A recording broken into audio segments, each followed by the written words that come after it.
will talk about how to communicate like a pro in this incredibly digital world. Get ready to don your metaphorical black belts and master the art of communication in the most fun and dynamic way possible. So please welcome to the stage our keynote speaker, Young Q Pham, CEO of Archer Now, LLC.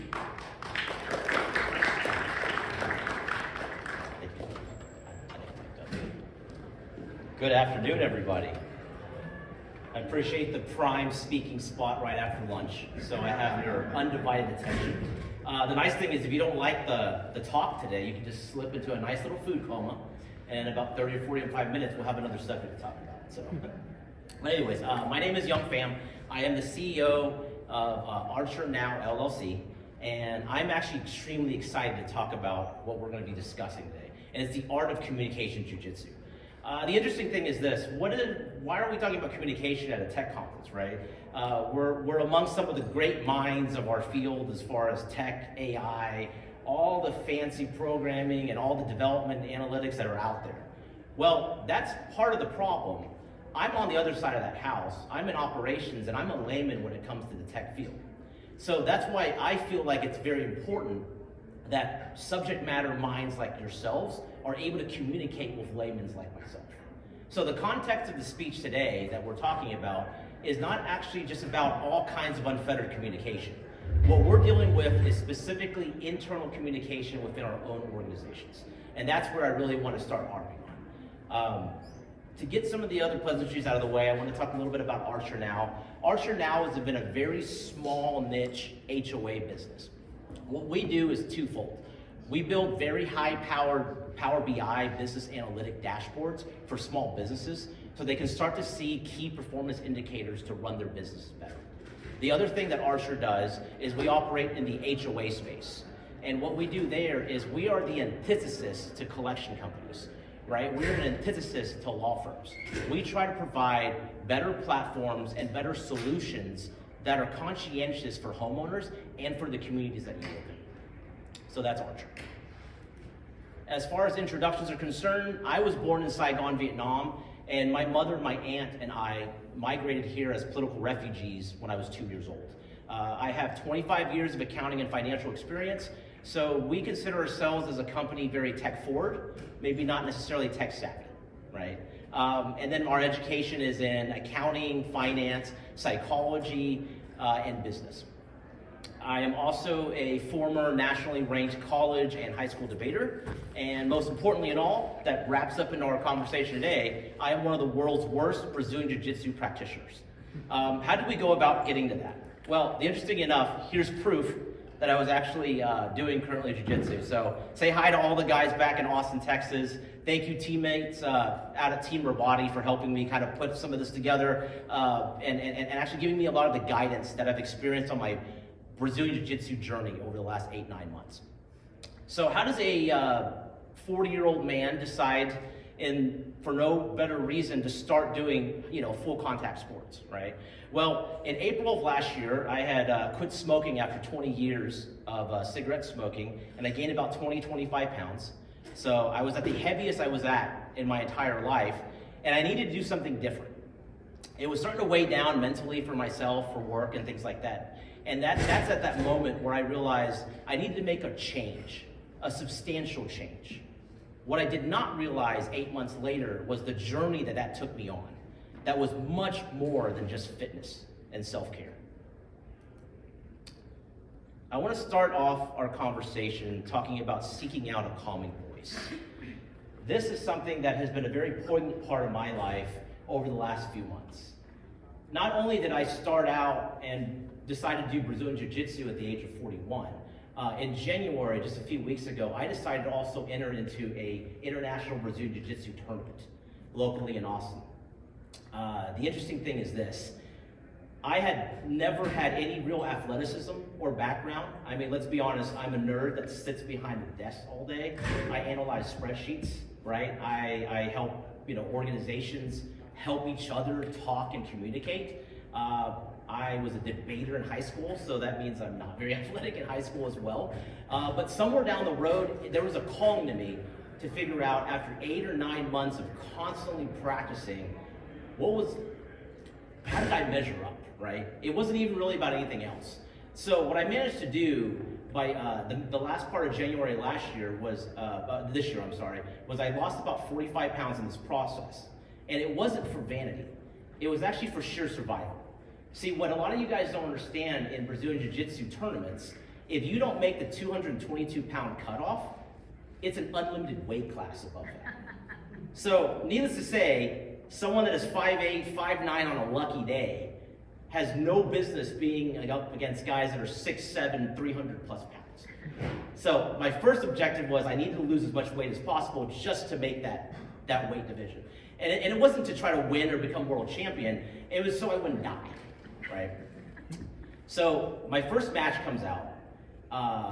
We start off on our feet, I get taken to the ground, and I froze. I am not afraid to admit it. Everything, the sound went away, my vision went blurry. I was literally on the ground getting smashed on by my opponent.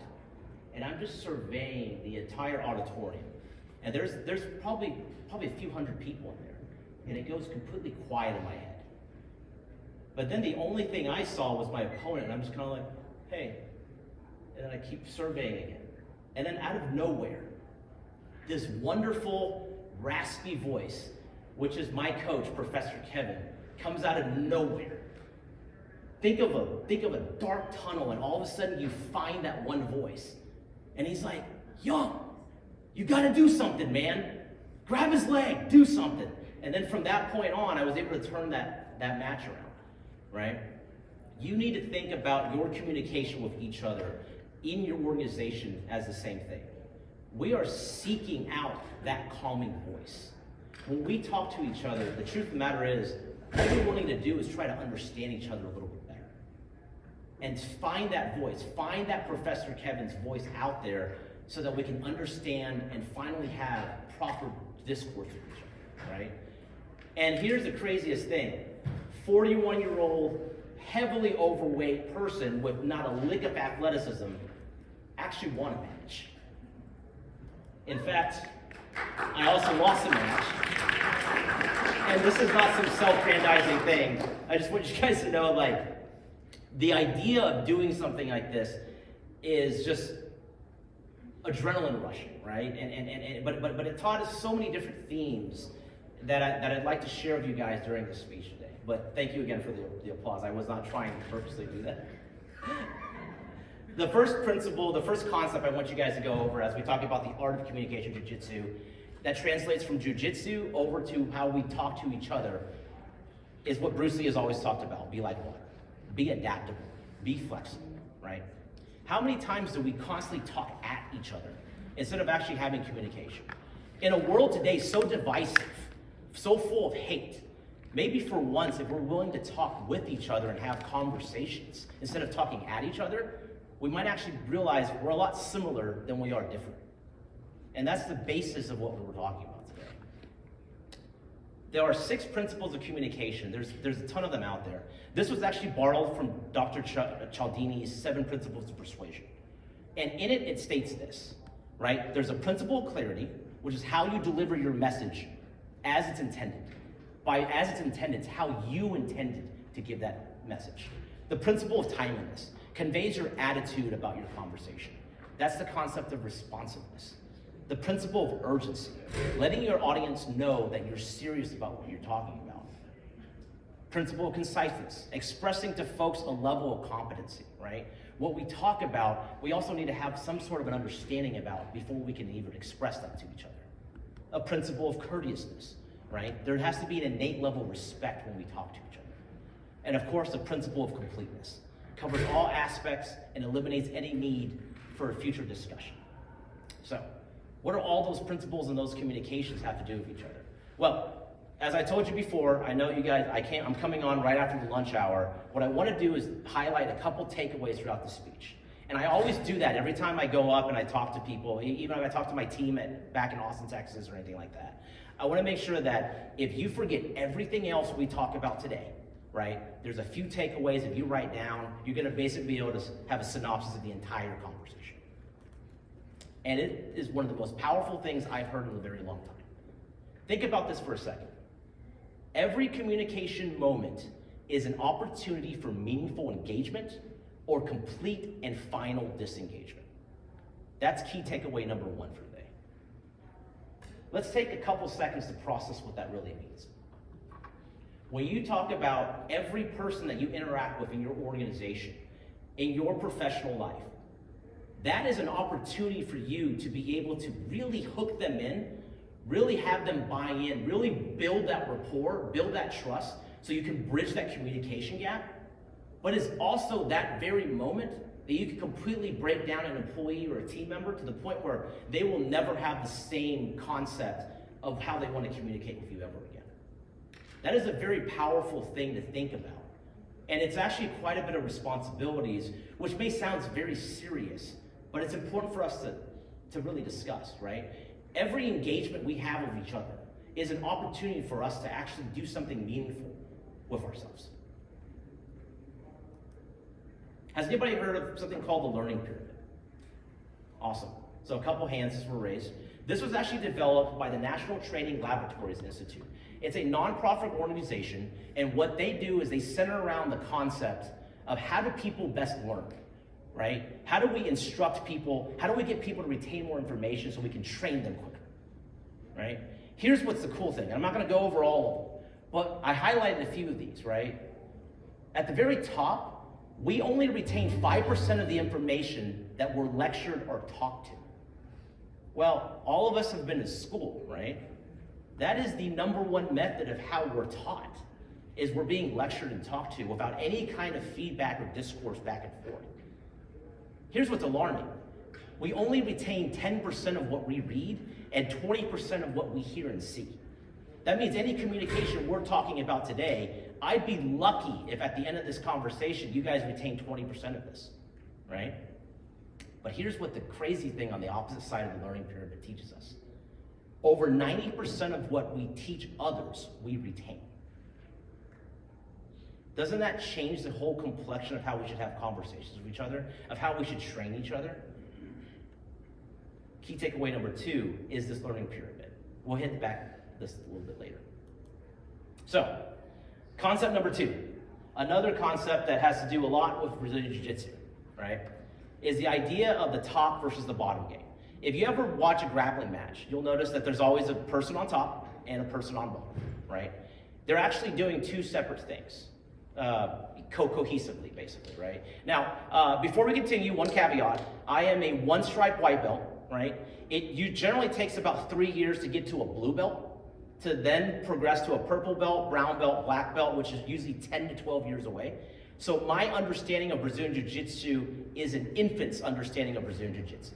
So my concepts are not something that you should try to translate over to Brazilian Jiu-Jitsu. So in case there's practitioners out there, I just want to give you guys that caveat, right? But the important of what I'm saying is the top and the bottom game is we can translate that in the same way as we do with our communication. When I think of someone that is on top in a Brazilian Jiu-Jitsu match, I think of someone that is muscle memory, that is offensive, that can react immediately, right? And they're the ones that are there, and they're trying to just move and pass. When you're speaking about someone on the bottom position in a Brazilian Jiu-Jitsu match, you're dealing with someone that's more methodical, that is kind of laying in wait, that is in a more defensive posture. Well, when we deal with communication, there's two basic types of communication, right? Where we deal with in the workplace or where we deal with each other. The first one is the spoken communication, which we consider our top game.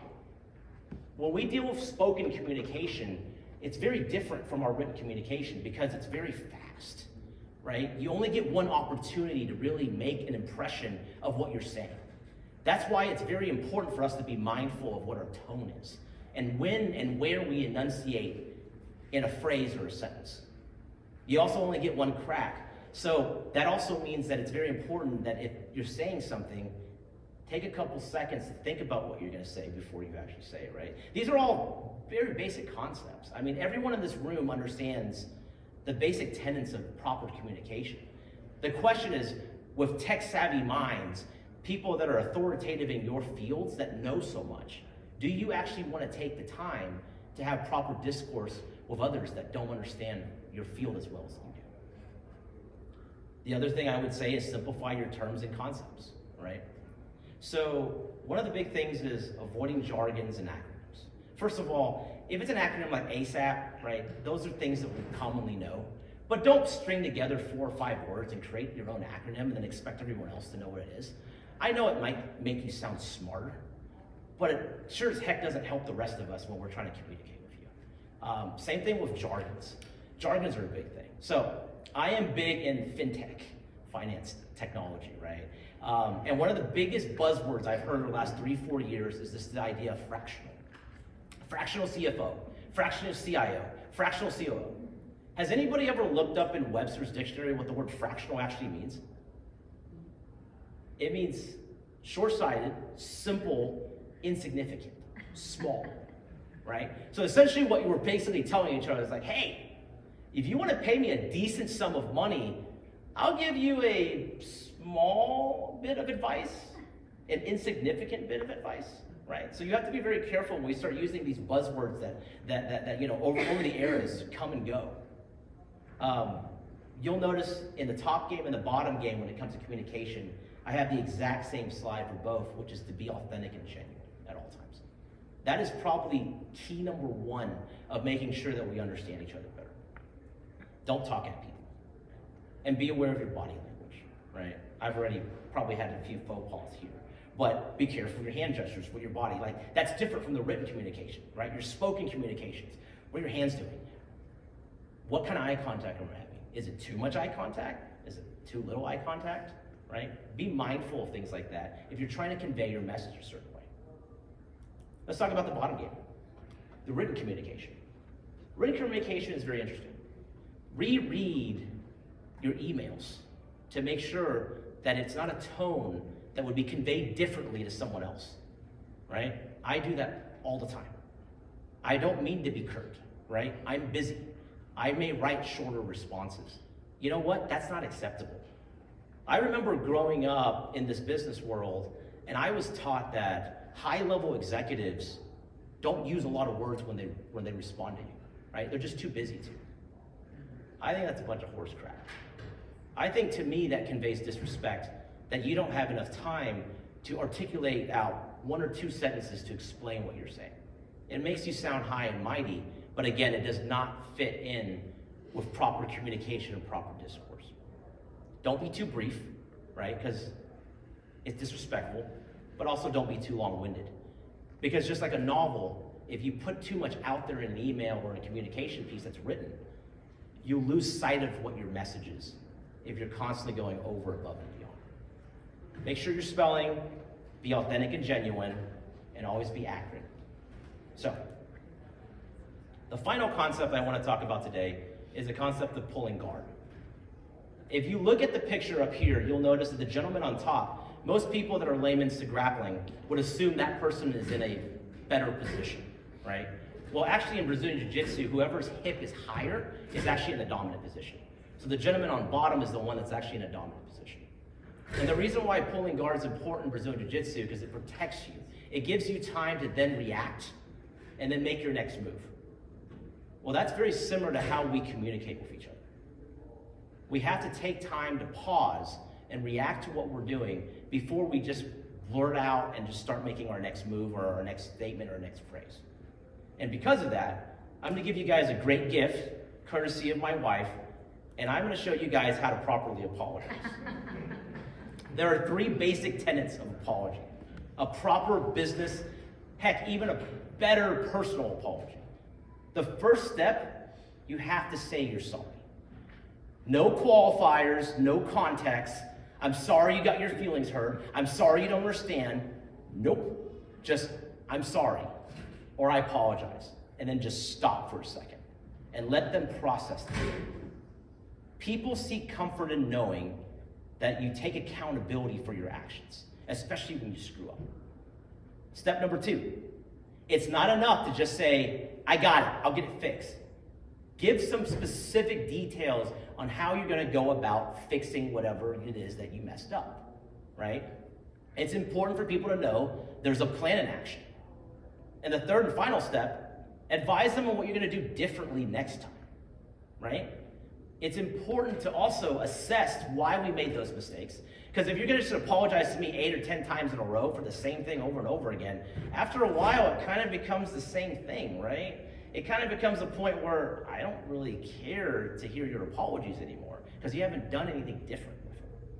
So, I liken this back to my wife all the time gets on me because our trash day is on Friday morning. And for whatever reason, our trash guys like to come at like 6 in the morning sometimes. Not always. And unfortunately, there are days where I'm not great at waking up very early in the morning, right, to go deal with the trash. I also have 4 animals, so I have to pick up, dog poo, dealing with the cat litter and all that other stuff. So for me, first of all, honey, I apologize, I'm sorry.